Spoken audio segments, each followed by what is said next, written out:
Wow! Mailap at matatapang. Yan ang katangian ng mga unggoy sa wild. Pero sa kagustuhan ng ilan na dalhin ito sa kanilang bakuran, ang ibang mga unggoy, malala ang sinapit.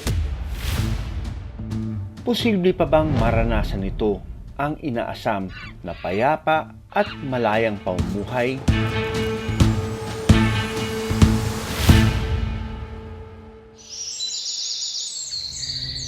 Sa komunidad na ito, ang kanilang galaw limitado. Lalo na't nakakadena ito. Sa bawat grupo ng mga unggoy, may pinuno o alpha.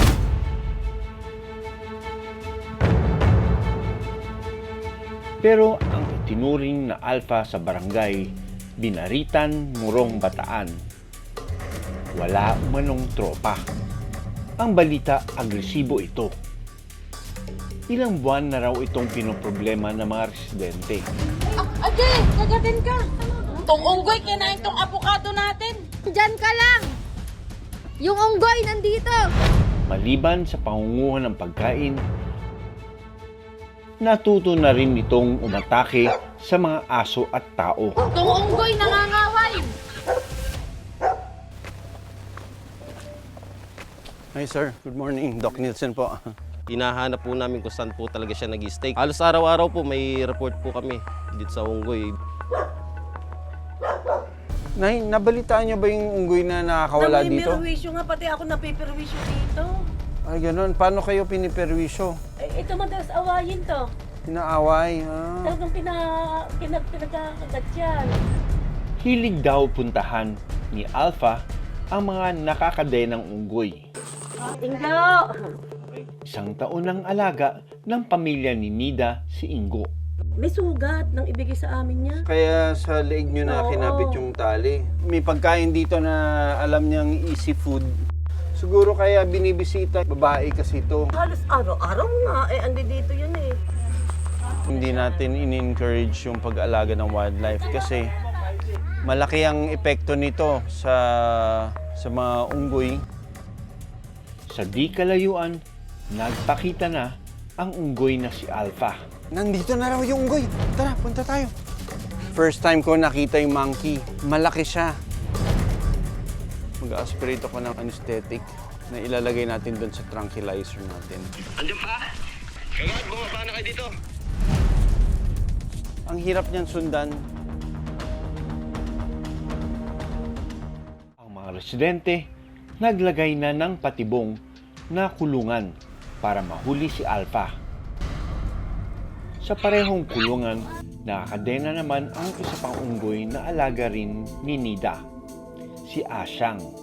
Alam niyo po bang bawal mag-alaga ng mga ganyan? Ay, oo, alam ko naman, kaya nga dito, nakaano na nga yan. Dalawa yan, nandun yung isa. Eh, kung kukunin nyo, ay, pabor sa akin. Ang pagtali nila hindi sa bewang, sa leeg, kadenang ginagamit, syempre. Nakakaawa tignan din, ano? Ayon sa Wildlife Resources Conservation and Protection Act o Republic Act 9147, mahigpit na ipinagbabawal ang iligal na pag-aalaga ng buhay ilang. Ang sinumang lumabag dito ay maaaring makulong at magbayad ng danyos. Yung ganyang body language, ano, pinapakita nilang ngipin nila, tapos, medyo yung lips nila na, nagre-retract. Ibig sabihin, sila, kabado. Ang kadena halos bumaon na sa dugoang leeg ng unggoy. We're gonna sedate it para less stressful sa kanya.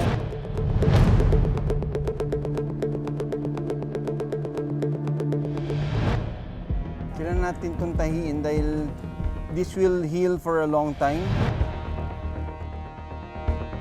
So, ititrim ko yung mga edges ng sugat na necrotic. So yan, na-close na natin yung mga wounds niya. Yung mga tahi na ginawa ko, mga natutunaw yan. Tuturukan natin to ng antibiotics. And our final treatment is anti-maggot para hindi siya langawin, ano? So, dadali na natin to sa rescue center. Ang pamilya ni Nida pumayag na i-turn over namin ang mga unggoy sa otoridad.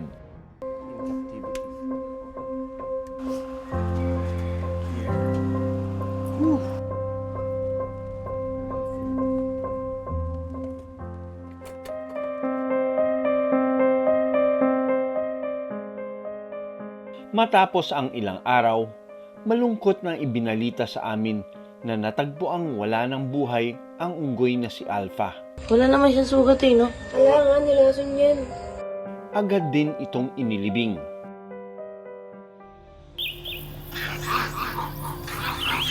Ang mga unggoy, isa sa mga nagbabalanse ng kalikasan. Sa pasilidad na ito, may mga bata at matatandang unggoy ang naghahabulan.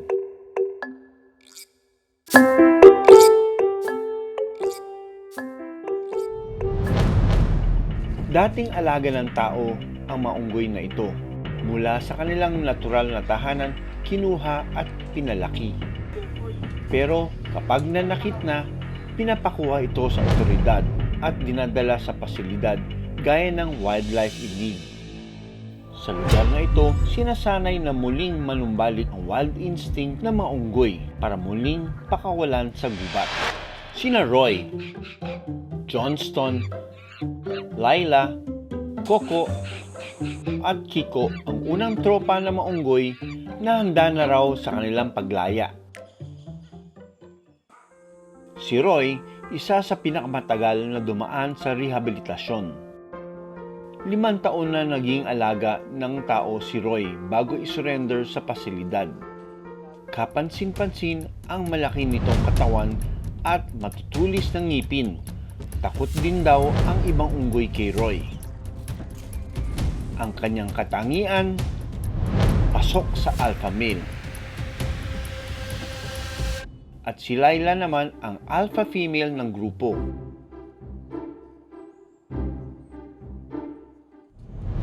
Para madala sa soft release area, kailangang hulihin ang mga unggoy.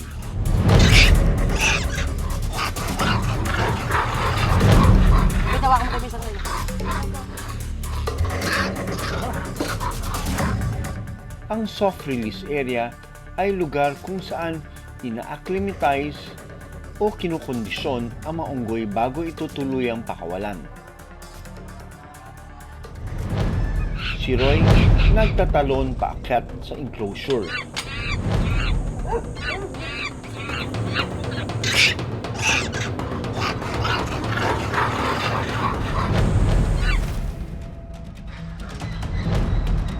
Pumasok din ito sa trap cage.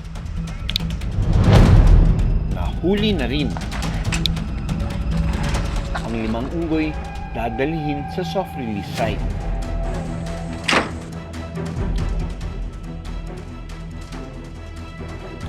Dito na po tayo sa may releasing site area namin ng monkey. Bubuin lang po natin sila para sa loob ng ilang araw. Mag-stay ko sa loob ng kulungan. Tapos i-assess po namin sa susunod na araw kung may ibang group na po papasok sa may area.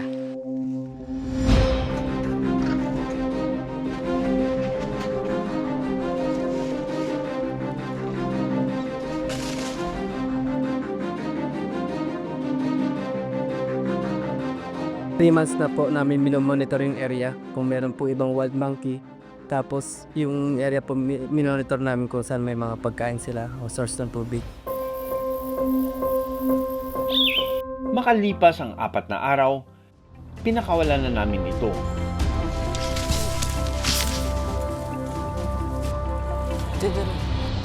Bakit na? Very nice behavior. Wow!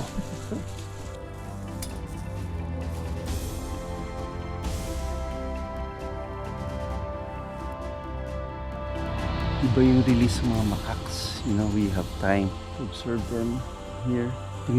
Tingin sila ng tingin sa taas. Para bang na-enjoy nila yung freedom. No more cage, and surrounded by trees.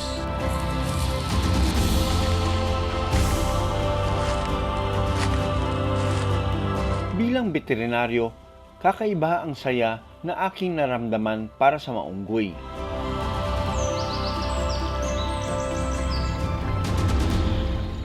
Maraming salamat sa panonood ng Born to be Wild. Para sa iba pang kwento tungkol sa ating kalikasan, mag-subscribe na sa GMA Public Affairs YouTube channel.